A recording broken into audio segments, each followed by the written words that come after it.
There's some kind of unidentified bogey coming in from the north. Roger that. And it's coming in fast.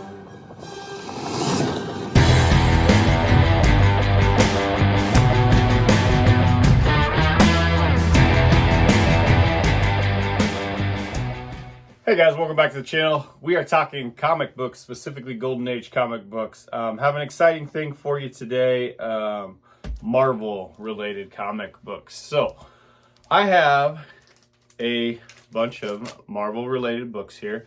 And what I'm going to do is I actually just received a gift, if you will. I ended up sending him some books because I just thought it was too nice that he was thinking about me and wanted to send me these. But Up North Comics sent me some mylars. It says, hey Tyler, keep up the awesome content.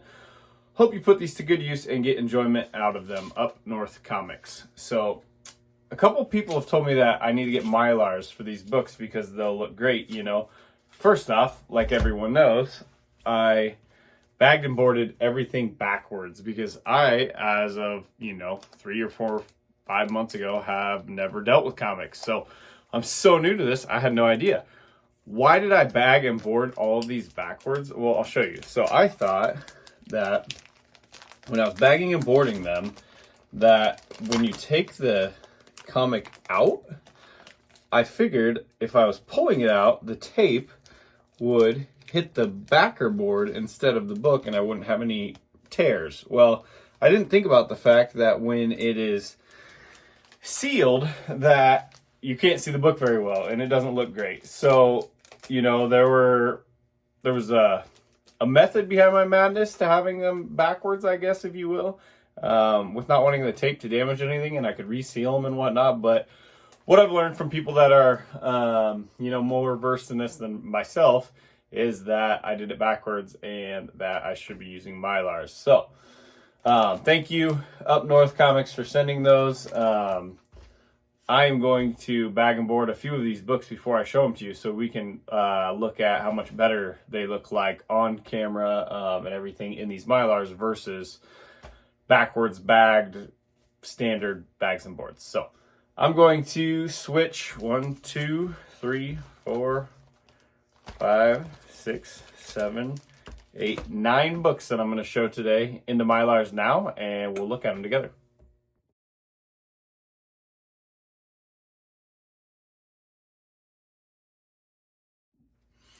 Okay, so now you just saw in a little time lapse there me switching all of those books out into their new mylars.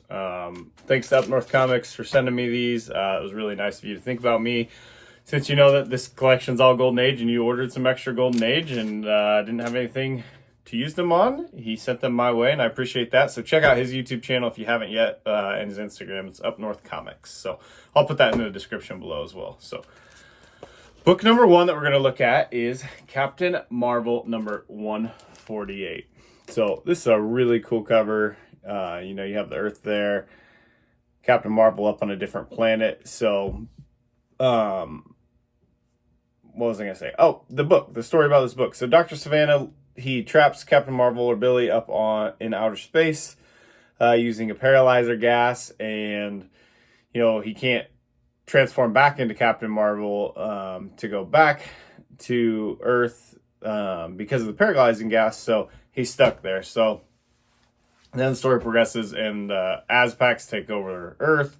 Dr. Savannah needs Captain Marvel back, so he goes back up to where he had trapped him with the paralyzing gas and saves him so he can come back and help as Captain Marvel. So cool book, number 148. It's got a little bit of edge wear and stuff, but overall, it's all attached. The spine's in great shape, no splitting. Presents really, really well. I'm guessing a 4-ish, 4.5 when it comes to the grade, but there are only 18 blue labels on the CGC census. This is a September 1953 Fawcett book. The artist is C.C. Beck and Al Leiterman, and the script was, I believe, Otto Binder. Is that right? Yeah, Otto Binder. So yeah, that's our first book, Captain Marvel number 148. Looking beautiful in the shiny new mylar. Next up, we have the Marvel Family number 63. Really cool book here. You have Billy Batson, Mary Batson, Freddie Freeman, Captain Marvel, Mary Marvel, and Captain Marvel Jr. down the side there. So really neat. Looks great. This book, it has some wear and tear, some color breaking across and some creases. It has a spine split down at the bottom here in the corner, probably 2 inches long.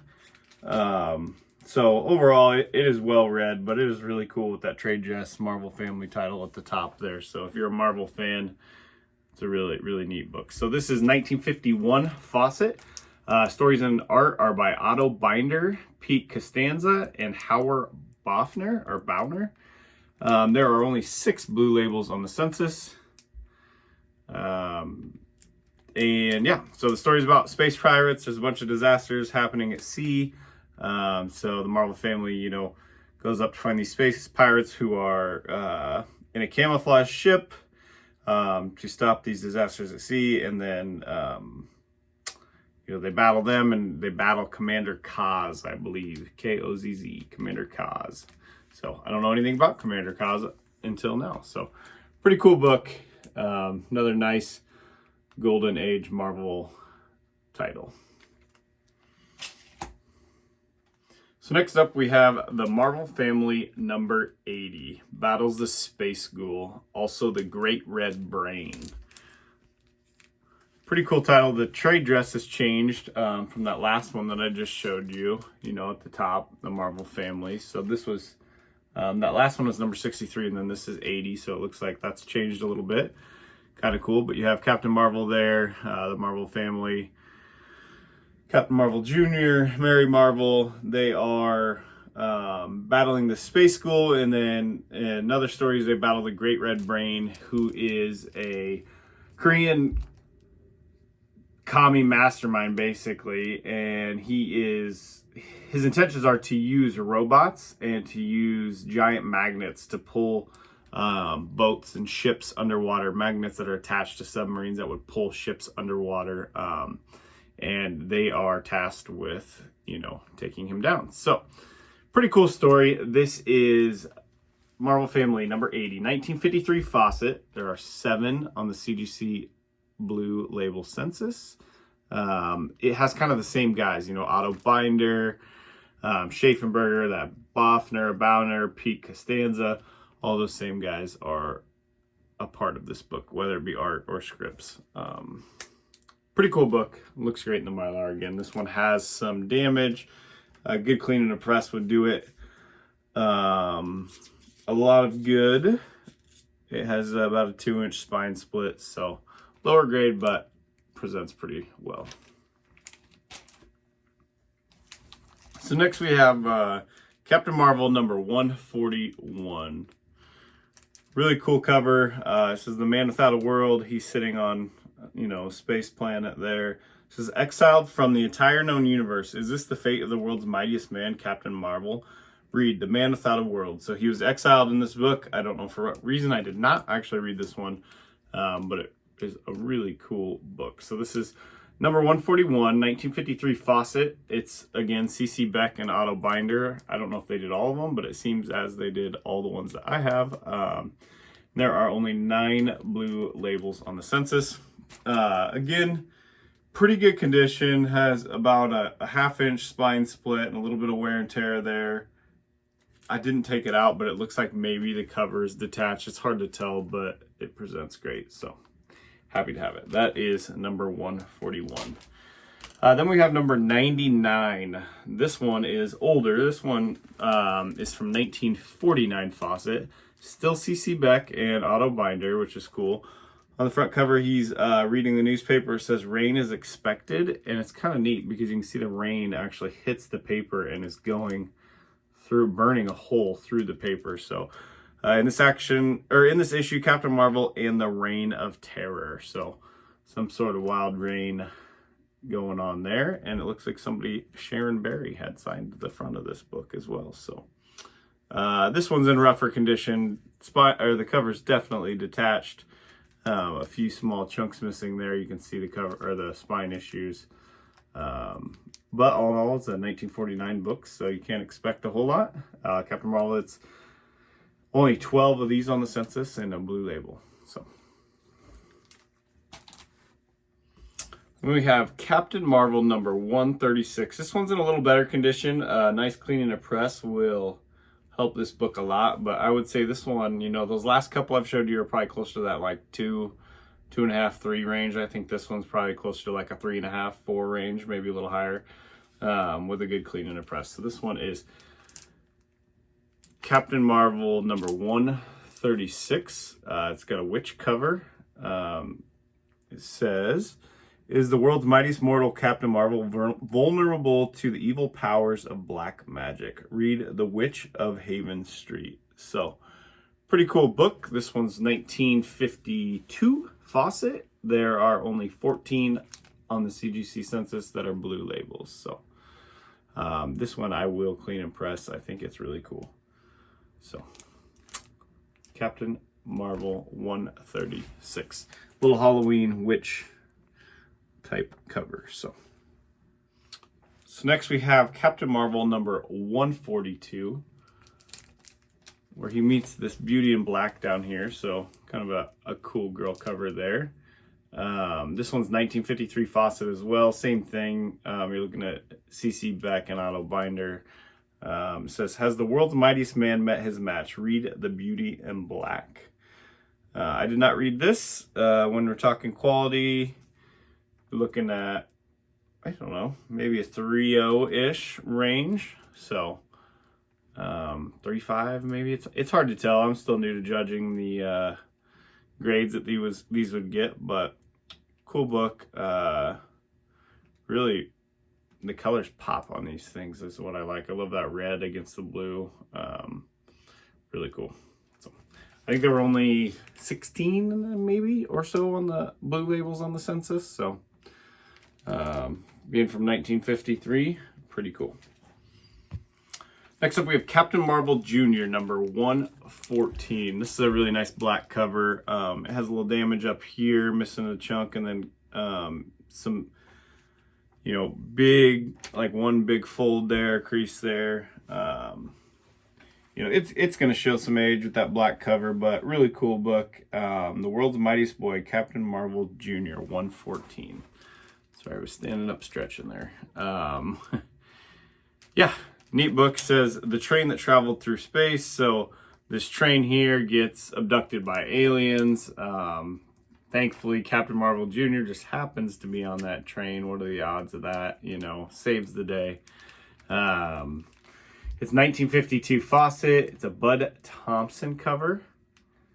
The stories were by Bill Woolfolk. So pretty cool.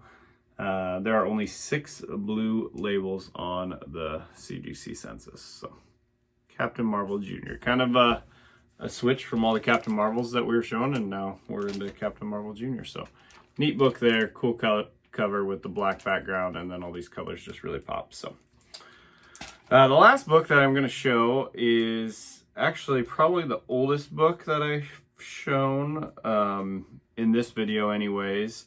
It's a Fawcett book as well. It has Captain Marvel and the Golden Arrow, but it also has, I guess not has, but it's the introduction of Shazam. So Captain Marvel turns into Shazam, or that, you know, that name switches. But this is a 1947 Fawcett book. There are 26 blue labels on the CGC census. Down here it says Captain Marvel and the Webs of Crime, and Ibis and Taya Golden Arrow. So there's Golden Arrow in here. So this is Captain Marvel. You know, he goes against a super villain called Spider-Man right here. So this guy here is actually named Spider-Man. He's a villain, and he has invented this sticky substance-like web that he plans to use to rob Fort Knox. But it's kind of funny because he has no relation to the Spider-Man you're all probably thinking of, but similar skill sets. So you can see Shazam there tied up in the spider web. Yeah, cool book. Happy to have it. Pretty old, being from 1947. So that's the last book I was going to show. Let me know what you think of these new mylars and how they show. You guys can actually see these books so much better The glare actually pops off of them of my phone that I'm videoing this with, but here's just kind of a rundown of the books we just talked about. So as always, hit that like, hit that subscribe if you could. It really helps me out. Leave me a comment. Let me know which book was your favorite, and I will do the same. So my favorite out of these books, I haven't even picked yet. So let me look here. I think that out of all of these books, and I'm going to base my favorites off of cover art and condition, I think I'm going to have to go with this one, Captain Marvel number 136. I just think it's a cool witch cover. The condition of this book is really nice.